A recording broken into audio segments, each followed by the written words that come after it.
अंतरीची ज्योती प्रकाशली दीप्ती अंतरीची ज्योती प्रकाशली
भाग्य दशा कैसी प्राप्त झाली.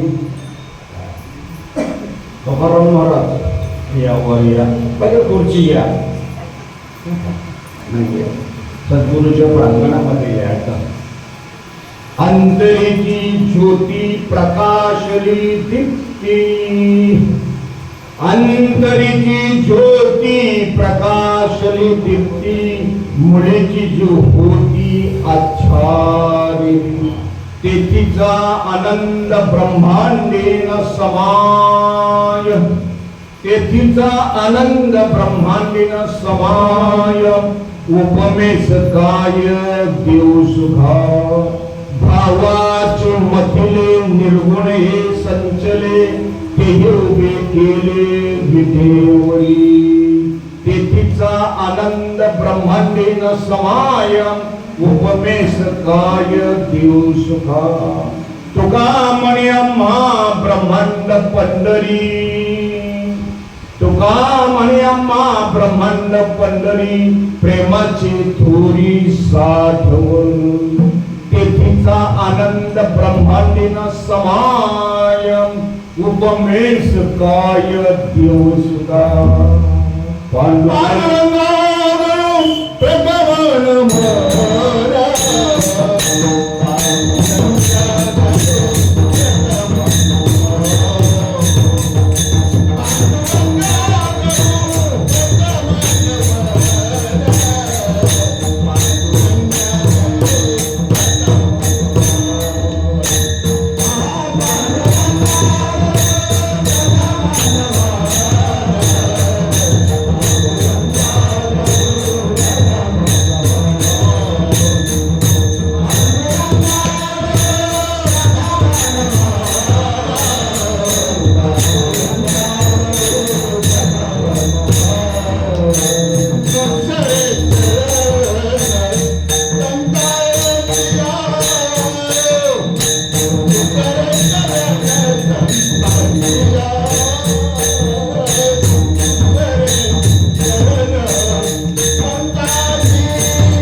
त्यांच्या कृपादाने कधीचा विस्तारू बाबाजी सद्गुरु दास तुका परिहार देण्याचा थोडासा. कारण जावडी हे गाव परम पवित्र आहे आणि या गावाला आमच्या आपल्या गुरुमाऊली नानाबाबांची सुद्धा पुण्यतिथी झालेली आहे. माझे सुद्धा सप्ताह झालेला आहे. दत्त जयंती सुद्धा उत्सव जोरात करतात. अधूनमधून काही कीर्तन प्रवचन होत राहतात महापुरुषांची आणि त्यातल्या त्या गावाला लाभलेला पानसरे उत्तम एका महापुरुषाला जर सद्बुद्धी फेकुटी म्हणू नये, काडी छोटीशी समजू नये, किती बी डोंगर जाळू शकतात. तसा किती लोक या तुम्ही या प्रेम रसामध्ये नाहून निघाल आणि हा महिना आहे पुरुषोत्तम महिना. अधिक मास, अनिल महाराज धोंड्याचा महिना, आणि तिसरं मृदंगाचारी मलमास असा हे आहे.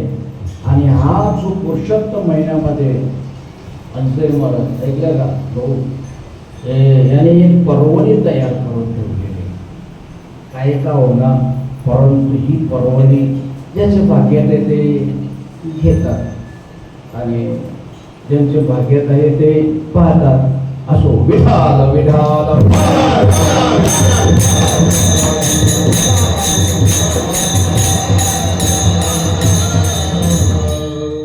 थोडासा अभंग नवीन वाटत असेल.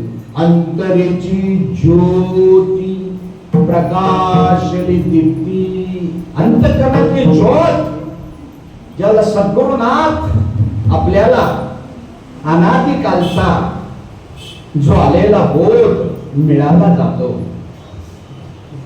मुलीची जी होती आच्छादित समजत नव्हता आणि मग ती घेतल्यानंतर तेथीचा आनंद होते कर महाराज, तेथीचा आनंद ब्रह्मांडीन समाय. तो कोणालाच आठवायला मागत. उपमेश काय देऊ सुखान, त्या सुखाची उपमा काय देऊ. भावाचे मथिले, भावाचं मंथन केलं. निर्गुणे संचले, आता बोट करून दाखवतो ना तुम्ही भाग्याच्या, तुम्हाला समजलं कळलं. विठाला विठाला.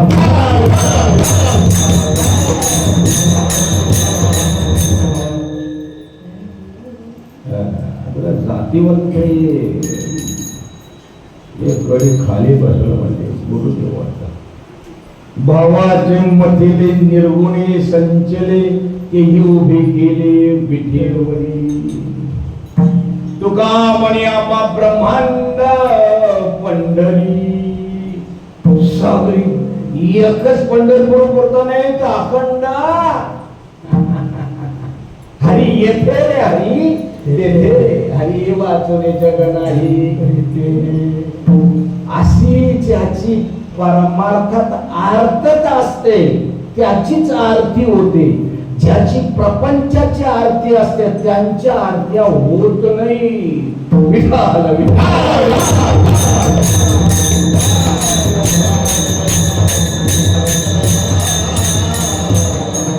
भारतातील एकमेव ठिकाण पुरुषोत्तम मंदिर माजलगाव, बीड जिल्हा, गोदावरीच्या काठावरती हे वसलेले गाव आहे. आणि या महिन्यामध्ये तिथे सर्वजण आंघोळ करायला जातात. आणि ते आंघोळ केल्यानंतर तिथे शार्दुलेश्वर मंदिर आहे. तो एक राक्षस होता. आता शार्दुलेश्वर राक्षस खूप उत्मात करायचा, परंतु त्याला पुरुषोत्तम माने, म्हणजे भगवान श्रीकृष्णाने म्हणजे भगवान विष्णूने त्याचा निपात तिथे केलेला आहे. आणि तिथे चक्रतीर्थही तयार झालेले आहे.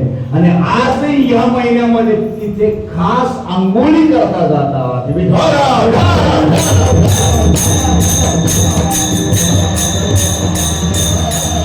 आपल्याला तिथे नाही जायला मिळाला तरी या ज्ञानगंगामध्ये नाहून निघतो का कमी आहे का. आणि ही पर्वणी सोडायची नाही. आणि ती पर्वणीमध्ये आपण सामील व्हायचं. बघता काय सामील व्हा. ते जे ज्याला कोणी इथे अन्नदान, ज्ञानदान, श्रमदान, नवे नवे संमती देतो भगवान परमात्मा. तो काही गॉगल लावून बसलेला नाही. तो ऐकला का भाऊ नारायण भाऊ, तो बरोबर सगळ्यांना तसाच करतो. विठाल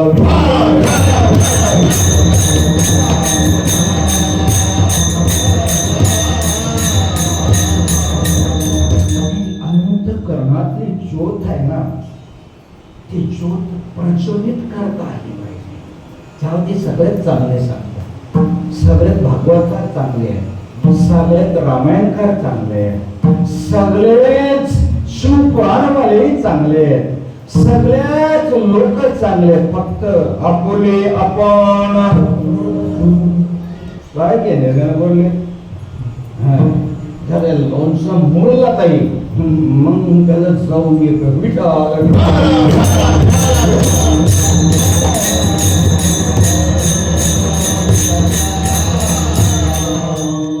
काळे महाराज लोणचं मुरण्यापर्यंत त्याच्या भाषेवरून ओळखतात झाड जाणीचे फुले मानस जाणीचे बोले आणि भोगी जाणीचे केली पूर्वचरणीचे भोगावर ओळखतात बोलायचं नाही त्याला मग राग करतो तो सध्या मला तो राग करतो मला बोलतो नाही बाबा चुकला आमचा समजून घ्या शाकाहारी आहे मग मी शाकाहारीच आहे आता हा महिना चांगला आहे नको बोलतो कसं वाटतं आम्हाला माहित या भांगडीत ही भांगड वाटत अरे जर जिंदगीचा नीट चांगला आणि बारीक विचार केला क्षणोक्षणी हाती करावा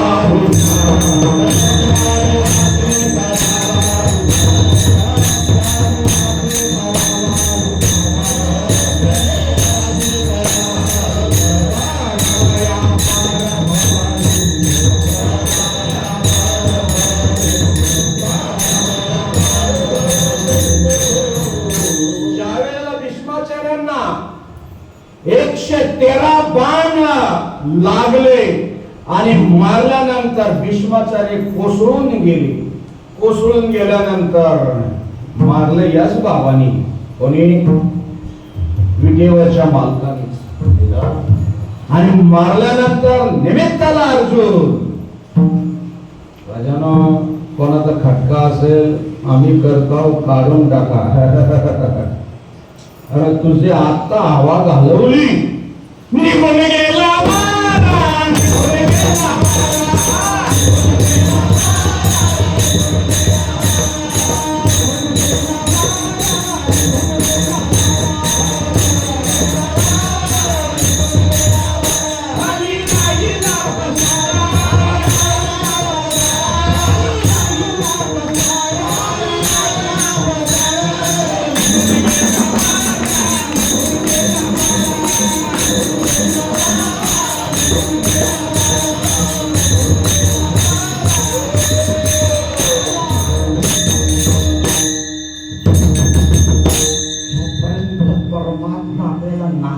तोपर्यंत नाचायचा हवा निघून गेली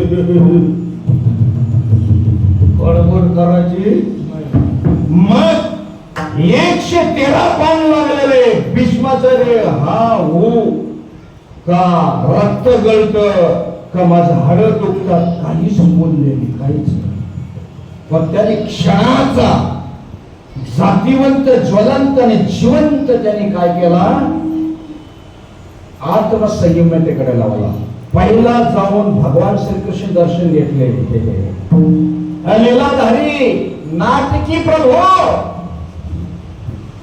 माझं 10 दिवस दर्शन नाही घ्यायचं कोणीच भीष्माचार्य बोलले 10 दिवस कोणी दर्शन घ्यायचं नाही मग नंतर तुम्ही दर्शन घ्या आणि ते वेळेचा उपयोग वा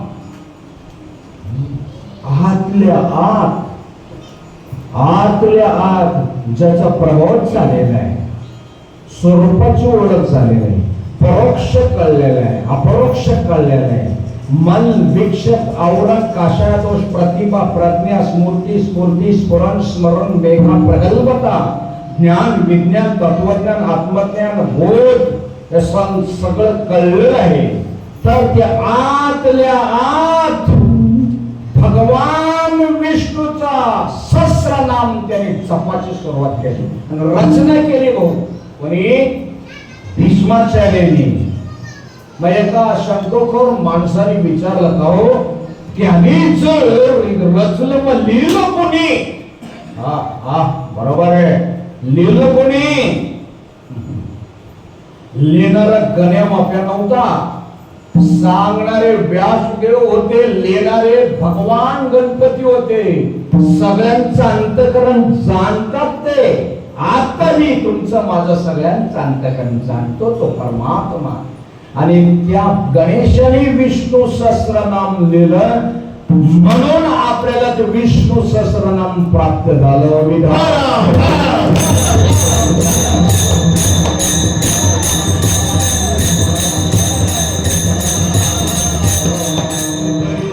ज्योती प्रकाश दीप्ती जी अंतःकरणातली ज्योत आहे तीच ज्योत सगळ्या चराचरामध्येच आज मी आता मी इथे मी दाही दिशानं भरून उरलेले आहे. गडबड काय होतं बाकीच्यांना माहिती नाही. त्यांची जातीवंत आपलीच लोक गुरुदेव करतात मग आपलं सत्य का मोडतात. का मोडत कळलं तर दोष उलटा येतो. त्याची शाळेत सातवी येतेपर्यंत ते कुठे 10वी-5चं सर्टिफिकेट देणार नाही ना. तर तुमच्या दम असेल की त्याला घ्या जवळ न समजून द्या विषय. त्याला घेतात ना समजून घेतात. म्हणून कसं हा की माता अनुभव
ज्याने नाम घेतले आपलं एक सेकंद तरी फुकट जातो का रे. भले तुमचं लक्ष नसेल बोलणे लक्षात येतं का तुमचं लक्ष नसेल पण तो जग घरात असा बाहेर असा संडासमध्ये असा नंतर मग ट्रेन मध्ये असा गावाला असा कुठे श्वास कधी बंद पडतो का महाराज. नाही थोडासा नाही गावाला पण हो हो इथं पण हो हो तो देव एकदम सोपा रे.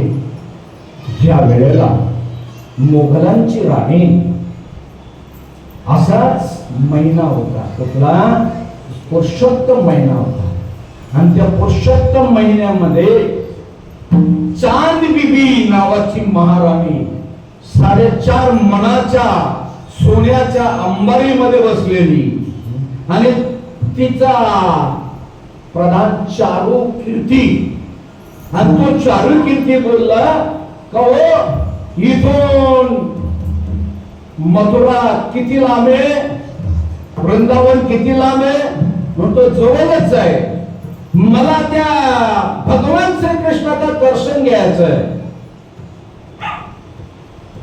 चारू कीर्ती बोले मत जाओ बेगम जी मत जाओ उधर. वो जो भगवान है छल छबीला है छल छबीला है वो अपना करता है वश करता है. एक बार जाएगा तो पागल बना कहता है. त्या प्राणीचे काय सांगू मी सुद्धा वृंदावनात गेलो होतो ना भाऊ. पाहिल्यानंतर वाटलं आणि पडदा लावला. मी सूर मारले आतमध्ये रावालच नाही मला त्या ठिकाणा पागल होईल. सूर मारले तुम अंदर आया कैसे मुझे मालूम है उनको पूछो. विठाल विठाल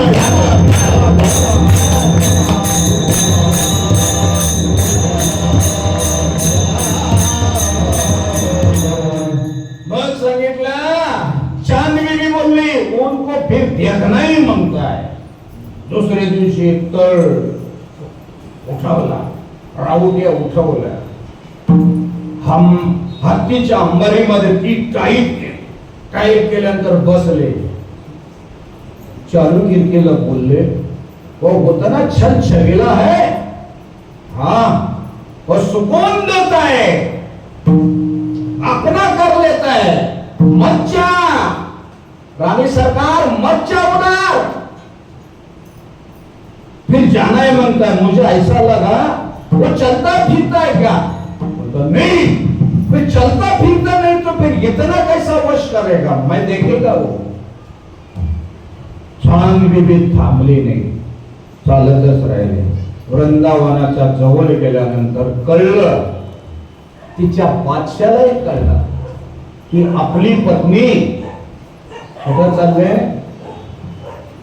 भगवान श्री कृष्णाच्या पुरुषोत्तमाच्या दर्शनाला चाललेले. वो छल छबीला है, अपना कर लेता है. फिर पत्रात लिहिलं, मज्जा बेगम जी, मज्जा मज्जा. आता फिर छानही म्हणताय. वृंदावनाच्या जवळ गेल्यानंतर कळलं तिथल्या वृंदावन वासियांना की राणी सरकारचा हत्ती येतो. तर त्या हत्तीला पायघड्या रेशमाच्या टाकल्या, रेशमाच्या. आणि रेशमाच्या पायघड्या टाकल्यानंतर मग त्यावेळेला चारुदत्त बोलले, बेगम साहब जी मज्जा उधर वो अपना कर लेता है, फिर जाना ही म्हणताय. निश्चयाची बोलत तुका म्हणे या बेगम साहेबांनी आतमध्ये जायला निघाला. तिकडनं वृंदावनातून आदेश आला. काय आदेश आला, राज पोशाखामध्ये तसा इथे येता येत नाही, मग पोशाख चेंज करावा लागेल, बदल. मग आता पोशाख कुठून आणायचा. मेवाडच्या राजाची कन्या ज्यांची 12,000 एकर जागा, त्याची मुलगी कोण, मीराबाई, तिचा ड्रेस घातला. त्या राणी साहेबाला तिचा ड्रेस घातला. घातल्यानंतर बुद्धी पलटले ना. आता मी बोललो ना यांना, दुसऱ्याला टोपी द्यायची बी नाही, दिली तर घ्यायची बी नाही. आता खटक समा एकदाच त्यांनी ते मुकुट घातला होता, लगेच बुद्धी ज्याने त्यांनी बघून घ्या.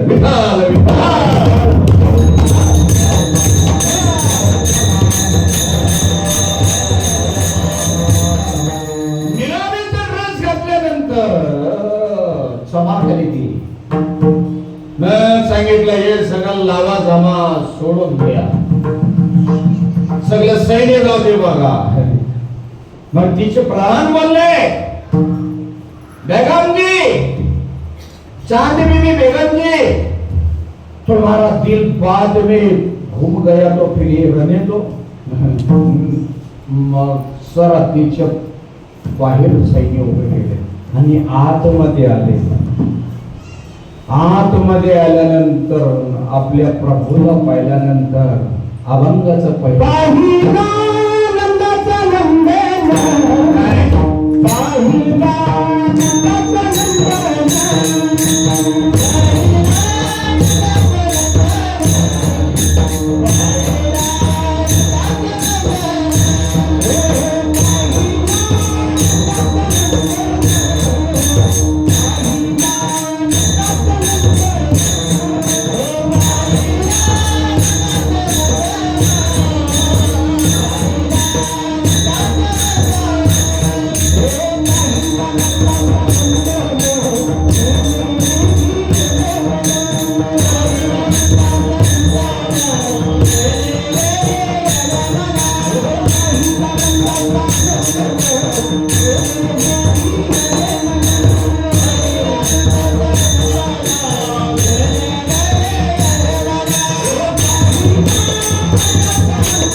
आणि त्या भगवंतालाच त्याने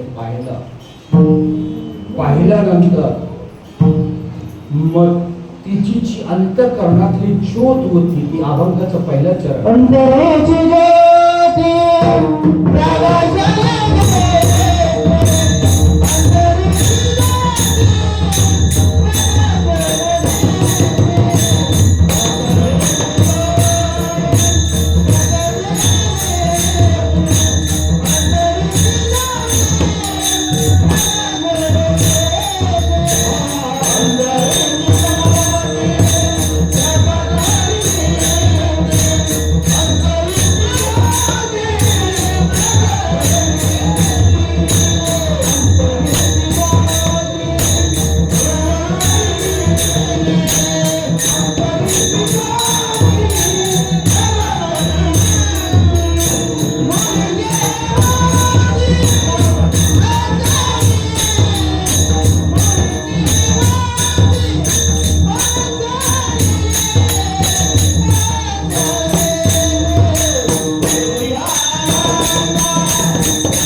अंतरेची ज्योती प्रकाशली दीप्ती